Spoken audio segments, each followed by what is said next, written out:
एक खामोश से गांव में जहां सुबह का आगाज नरम रोशनी से होता था, वहां एक नौजवान रहता था जिसका नाम आरो था।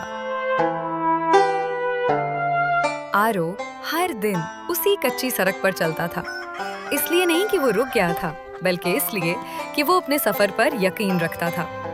अक्सर उसके साथ मेरा भी होती थी, हाथ में अंडों की टोकरी और दिल में सब्र। उनके पास दौलत कम थी, मगर सुकून बहुत था।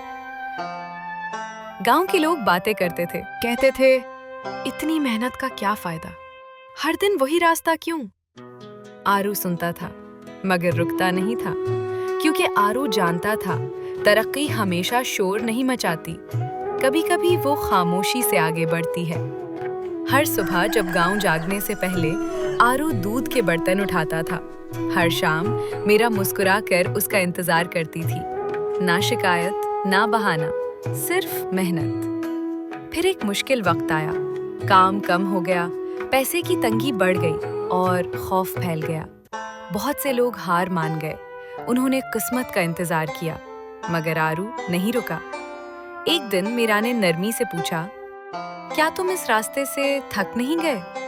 आरू मुस्कुराया और कहा, ये रास्ता मेरी मेहनत जानता है, एक दिन ये मुझे नई मंजिल तक ले जाएगा। और आहिस्ता आहिस्ता सब बदलने लगा। लोगों ने उसकी ईमानदारी देखी, उसका सब्र देखा, उसका सुकून देखा।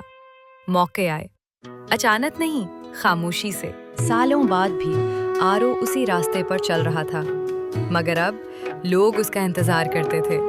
वो उसकी बात सुनते थे, उसकी इज्जत करते थे। आरू ने रास्ता नहीं बदला, उसने खुद को बदला, और यही असल कामयाबी है। अगर आज आप भी किसी मुश्किल रास्ते पर चल रहे हैं, तो रुके मत। ये रास्ता आपकी मेहनत देख रहा है, और सब्र करने वालों को एक दिन जरूर नवाजता है।